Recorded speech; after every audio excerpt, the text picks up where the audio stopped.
اکرمہ کہتے ہیں اگر عورت ایک ہی کپڑے میں اپنا سارا جسم چھپا لے تو اس کو بھی ایک کپڑا کافی ہے. حضرت عائشہ کہتی ہیں کہ نبی صلی اللہ علیہ وسلم تھے یصلی الفجر، فجر پڑھتے، فیشہد معہ نساء، تو حاضر ہوتی تھیں آپ کے ساتھ عورتیں بھی، یعنی فجر کی نماز پڑھنے کے لیے عورتیں مسجد میں جاتی تھیں صبح سویرے اذانوں کے بعد. کیسے جاتی تھیں یہ بھی ذرا ساتھ دیکھ لیں. فیشہد معہ نساء من المؤمنات، مومن عورتیں جاتی تھیں متلفعات، لپٹی ہوئی. تلف لام فے عین اس کا روٹ ہے جس کا معنی ہوتا ہے سر اور جسم سب کا لپیٹنا. بہت سے لوگ کہتے ہیں جی سر کا لفظ قرآن میں نہیں آیا کہ سر ضرور ڈھانپو. متلفعات، لپٹی ہوئی، فی مروتہن، اپنی چادروں میں. ثم یرجعن، پھر لوٹتی، الی بیوتہن، اپنے گھروں میں، ما یعرفہن احد، ان کو کوئی پہچان نہیں سکتا تھا.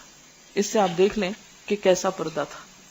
باب یہ ہے کہ اذا صلی فی ثوب، جب کوئی شخص ایک کپڑے میں نماز پڑھے، لہو علامن، جس کپڑے پہ نقش و نگار ہو، یعنی کڑھائی وغیرہ ہوئی بھی ہو، ونظر الی علمھا، اور نماز میں وہ اپنی کڑھائی کی طرف دیکھتا رہے، تو اس کا کیا حکم ہے کہ آپ صلی اللہ علیہ وسلم نے ایک کڑھائی کی ہوئی چادر میں یا لوئی میں نماز پڑھی تو آپ کی نظر پڑ گئی اس کے نقش و نگار کی طرف. فلما انصرف، تو جب آپ نے سلام پھیرا، قال، فرمایا، اذهبوا بخمیصتی هذه الى ابی جہم، میری یہ لوئی ابو جہم کے پاس واپس لے جاؤ. واتونی بانبجانیۃ ابی جہم، اور لے آؤ میرے پاس لوئی یعنی سادہ لوئی ابو جہم کی. یہ مسئلہ کیا تھا، ابو جہم کو کیوں بھیج دی جو چیز خود ناپسند کی؟ بات یہ تھی کہ یہ لوئی آپ کو بھیجی ہی ابو جہم نے تھی، بڑے شوق سے کڑوا کے اور خوبصورت بنا کے آپ کے لیے بھیجی تیار کر کے. لیکن جب آپ نے اس کو اوڑھ کے نماز پڑھی تو نماز میں نظر اس پہ پڑ گئی اور نماز میں وہ خلل ڈالا اس نے، لہٰذا آپ نے ان کا تحفہ واپس کر دیا اور کہا کہ سادہ دے دو. وَأْتُونِي بِأَنْبِجَانِيَّةِ ابی جہم، کہ ابو جہم نے جو خود لوئی پہنی ہوئی ہے سادہ، وہ لے آؤ میرے لیے، تاکہ ان کے دل میں یہ نہ خیال آئے کہ آپ نے بالکل ہی رد کر دیا ہے، یعنی یہ دے دو واپس اور وہ ان سے لے آؤ. فَإِنَّهَا أَلْهَتْنِي آنِفًا عَنْ صَلَاتِي، کیونکہ اس لوئی نے مجھے نماز سے غافل کر دیا ہے. الہا کا مطلب ہوتا ہے یعنی بھلوا دینا، غافل کر دینا. الہاکم التکاثر جس طرح آتا ہے. وقال ہشام بن عروہ عن ابیہ عن عائشہ قال النبی صلی اللہ علیہ وسلم، آپ صلی اللہ علیہ وسلم نے فرمایا، کنت انظر الی علمھا وانا فی الصلاۃ، میں دیکھ رہا تھا اس کے نقش و نگار اور میں نماز پڑھ رہا تھا. آپ انسان بھی تو تھے نا، خواہ نبی تھے. فاخاف ان تفتننی، مجھے ڈر ہے کہ وہ مجھے فتنے میں ڈال دے گی، یعنی اسی طرح میں بار بار اس کو دیکھتا رہوں گا اور کام خراب ہو جائے گا، لہٰذا بہتر ہے کہ میں اس کو. لیکن کتنے افسوس کے ساتھ کہنا پڑتا ہے ہماری ساری جائے نمازیں خوب نقش و نگار کی بھری ہوئی ہوتی ہیں، اور ہم عموماً اس سے بچنا بڑا مشکل ہو جاتا ہے. یعنی یا تو پھر آنکھیں بند کرنی پڑتی ہیں، اور اگر آنکھیں کھولیں تو اس کے اوپر جو محرابیں اور معلوم نہیں کیا کچھ بنا ہوتا ہے وہ اپنی طرف توجہ کھینچ لیتی ہے.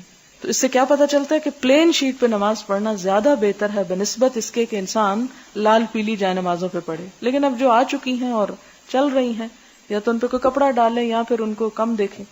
اب اس سے ایک بات یہ بھی پتا چلتی ہے کہ آپ نے یہ نہیں کہا کہ اس لوئی کو پھاڑ دو، پھینک دو، جلا دو، اس نے یہ کیا، نہیں، ایسی کوئی شدت پسندانہ یا انتہائی کام نہیں آپ نے فرمایا، بلکہ کہا کہ ان کو جا کے دے دو، وہ کسی اور استعمال میں کر لیں. باب ان صلی فی ثوب مصلب او تصاویر، اگر ایسے کپڑے میں نماز پڑھے کہ جس پہ صلیب بنی ہوئی ہو، مصلب صلیب کا نشان ہو، او تصاویر یا تصویریں بنی ہوئی ہوں، هل تفسد صلاتہ، کیا اس کی نماز فاسد ہو جائے گی؟ وما ینہا عن ذالک، اور جو کچھ اس سے روکا گیا اس کا بیان. یہ بہت سے لوگ سوال کرتے ہیں کہ جی اگر کوئی ایسا کپڑا ہے، اگر کپڑے پہ تصویریں بنی ہوئی، بعض اوقات نا چھوٹے چھوٹے ایسے بھلو سے یا بیئر بنے ہوئے ہوتے ہیں، تو کیا اس کپڑے میں نماز ہو جاتی ہے یا نماز ہی نہیں ہوتی؟ یا کمرے میں اگر پردے پہ ایسی کوئی چیزیں ہیں یا ویسے کچھ لٹکا ہوا ہے تو کیا حکم ہے؟ حدثنا ابو معمر عبداللہ ابن عمرو قال حدثنا عبد الوارث قال حدثنا عبد العزیز ابن صہیب عن انس قال، حضرت انس کہتے ہیں، کانا قرام، تھا ایک پردہ.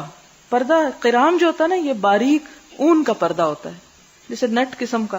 لعائشہ تھا، حضرت عائشہ کے لیے، سترت بھی جانب بیتہا، جس سے انہوں نے اپنے گھر کے ایک کونے کو یا ایک حصے کو ڈھانکا تھا، یعنی ایک طرف ڈالا تھا. فقال النبی صلی اللہ علیہ وسلم، تو آپ صلی اللہ علیہ وسلم نے فرمایا، امیتی انا، ہٹا دو اس کو ہم سے، یعنی یہ مت لٹکاؤ.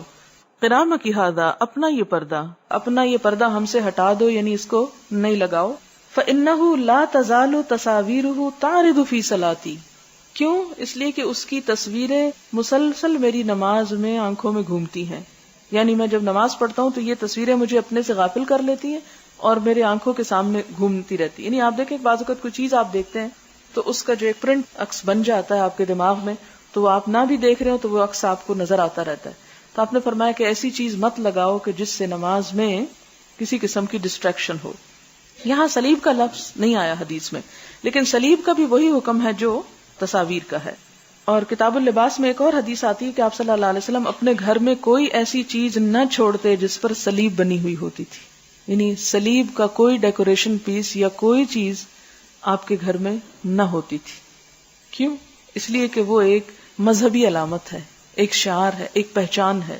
کیونکہ آپ دیکھیں کہ جب آپ کسی خاص ریلیجن کو ماننے والے کے گھر میں جاتے ہیں تو اس کے گھر میں کچھ نہ کچھ ایسی علامات ملتی ہیں جو انڈیکیٹ کرتی ہیں کہ وہ کس مذہب سے بلونگ کرتا ہے. مسلمانوں کے گھروں میں کعبہ کی تصویر یا کوئی آیت لگی ہوئی ہے, اسی طرح کی ڈیکوریشن, اور عیسائیوں کے گھروں میں کرسمس ٹری یا صلیب یا اس قسم کی چیزیں. اب تو فرق ویسے کم ہی رہ گیا ہے, لیکن چلیں. باب من صلی فی فروج حریر ثم نزعہ.